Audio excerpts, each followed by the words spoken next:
Movie की starting घोड़ों के साथ होती है जो कि ठंडी जगह से गुजर रहे थे। वे वहाँ पर आने वाली आवाजों से डर जाते हैं। वहाँ पर हम भेड़ों को देखते हैं जो बाहर ध्यान से देख रही थी। इसके बाद हम एक किसान को देखते हैं जिसका नाम इगवार था। उसकी एक पत्नी थी जिसका नाम मारिया था जो कि ट्रैक्टर के साथ जुताई कर रही थी। दरअसल मारिया कभी भी माँ नहीं बन सकती थी। वे सभी कुत्ते, बिल्ली और भेड़ों के झुंड के साथ एक खूबसूरत जगह पर रहते थे। तबेले की साफ सफाई करने के बाद इगवार अपने कुत्ते के साथ घर लौटता है। कपड़े बदलकर वह खाने की तैयारी करने लगता है। बाद में इगवार अपनी पत्नी के साथ तबेले में जाता है और गर्भवती भेड़ की मदद करता है। जो भेड़ें बूढ़ी हो जाती है वे उनके कानों पर टैग लगाते हैं। एक दिन एक भेड़ काफी अजीब से बच्चे को जन्म देती है जिसका सिर भेड़ जैसा लेकिन हाथ और पैर इंसान की तरह होता है। वे सभी काफी हैरान हो जाते हैं। वे सब उसे अपने साथ घर ले आते हैं। अब मारिया मेमने की देखभाल करने लगती है। मारिया उसे अपने बेटे के रूप में पालने लगती है। उन दोनों ने बच्चे का नाम एडा रखा। एक दिन मारिया और इगवार को पता चलता है कि एडा की माँ तबेले से गायब है। वो सभी उसे काफी ढूंढते हैं पर वो एक खिड़की के सामने खड़ जाती है। सभी उसे वापस ले आते हैं। अब वे हद से ज्यादा बच्चे की देखभाल करने लगते हैं। वे उसके साथ टीवी देखते हैं और मेमने को लोरी सुनाते हैं। मारिया इगवार को देखभाल करने के लिए कहती है। एडा सोफे पर सो जाता है और इगवार अकेला खेत में काम करने के लिए चला जाता है। इसी बीच जाते जाते वह दरवाजा बंद करना भूल जाता है। एडा की माँ बाहर निकल आती है और खिड़की के बाहर अपनी बेटी के लिए रोती है। जब मारिया और इगवार घर लौटते हैं तो देखते हैं कि एडा वहाँ से गायब है। वे घबरा जाते हैं। वे उसे ढूंढने लगते हैं। वे सब उसे ढूंढने के लिए बाहर निकल आते हैं। वे दोनों एडा को अलग अलग जाकर ढूंढते हैं लेकिन वहाँ उसे कोई नहीं मिलता। कुछ देर बाद उन्हें अचानक से आयडा की आवाज सुनाई देती है। फिर हम आयडा को देखते हैं जो अपनी माँ के साथ धुंध में खड़ा था। मारिया भागकर वहाँ जाती है और उसे गले लगा लेती है। इगवार उसके चारों ओर अपना गर्म कोट लपेटता है। जब वो एडा को वापस घर ले जाने के लिए आगे बढ़ते हैं तो उसकी माँ उनका पीछा करती है जिससे मारिया उस पर चिल्लाती है। एडा अपने दोनों पैरों पर चलने लगती है। मारिया बिना डरे उसे मैदान में ले जाने लगती है। दूसरी तरफ इगवार के भाई पीटर का अपहरण हो जाता है। जिससे उसने पैसे लिए थे वे उसका सामान छीन लेते हैं। बाद में उसे कुछ दूर जाकर छोड़ देते हैं। उस शाम मारिया को बार बार बुरे सपने आते हैं। वह देखती है कि भेड़ें उसे तबेले में घेर रही हैं। अब वह चिल्लाकर सपने से बाहर निकलती है। बाहर निकलकर वह भेड़ के पास जाती है और सीधे उसे गोली मार देती है जिससे उसकी मौत हो जाती है। उसे दफनाकर मारिया घर वापस आ जाती है। अब इगवार का भाई पीटर भी वहाँ पर आ जाता है जिससे यह सारी घटना को देखता है। जब वे सभी सुबह खाना खा रहे होते हैं तभी मारिया एडा को बुलाती है। जब पीटर भेड़ को पैरों पर चलते देखता है तो वह दंग रह जाता है। मारिया पीटर को एडा से मिलवाती है जो हैरान हो जाता है। अब पीटर के दिमाग में कई बातें चलती है लेकिन वह चुप रहता है। बाद में मारिया और एडा दोनों एक साथ नहाते हैं। पीटर इगवार की पेंट करने में मदद करता है। जब पीटर मारिया को एडा के साथ खेलते हुए सुनता है तो वह अंदर आता है तो वह उन दोनों को बाथटब में नहाता हुआ देखता है। इगवार जब पीटर को गायब पाता है तो वह उसकी तलाश में अंदर चला जाता है। आखिर में पीटर ने इगवार से मेमने के बारे में पूछा कि वह क्या चीज है तो वह कुछ नहीं बोला। पीटर भी उसके पीछे पीछे चला जाता है। वह उससे बात करने की कोशिश करता है पर इगवार उसे कहता है कि तुम अपने तक ही मतलब। अगले दिन पीटर मारिया और इगवार की मदद करता है। मैदान में जब एडा कुत्ते के साथ खेलती है तो पीटर मारिया को छेड़ता है पर मारिया उसे ऐसा ना करने को कहती है। पीटर जवाब देता है कि बचकानी हरकत तुम सब कर रहे हो क्योंकि तुम एक जानवर के साथ घर में खेलते। बाद में शेड की सफाई करते समय पीटर को अपना ड्रम सेट मिलता है। वह ड्रम बजाने लगता है।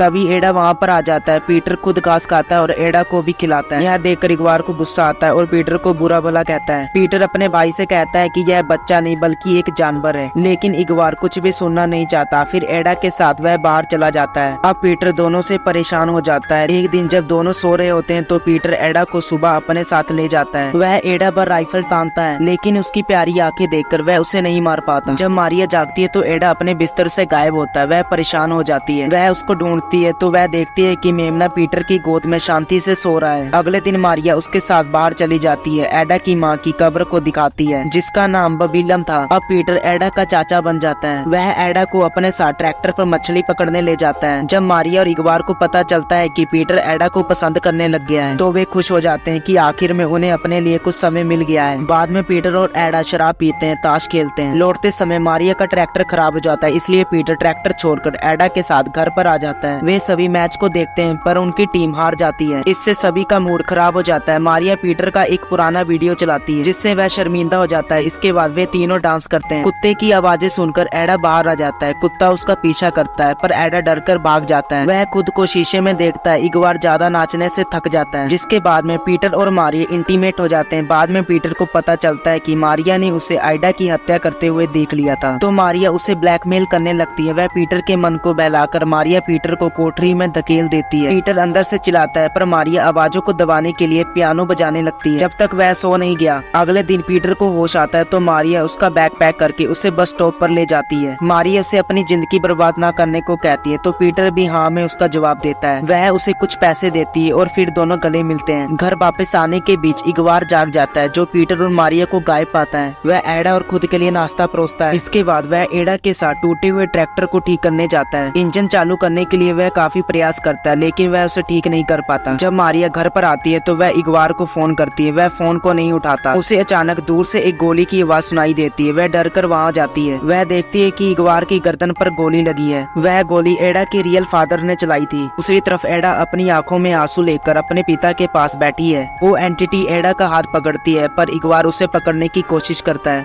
पर एडा उसका हाथ छुड़ाकर अपने पिता के साथ चली जाती है। आखिर में मारिया इगवार को ढूंढती है और रोने लगती है। वह उसे हिलाती है लेकिन इगवार उसकी बाहों में ही मर जाता है। इसी एंडिंग से मूवी खत्म हो जाती है।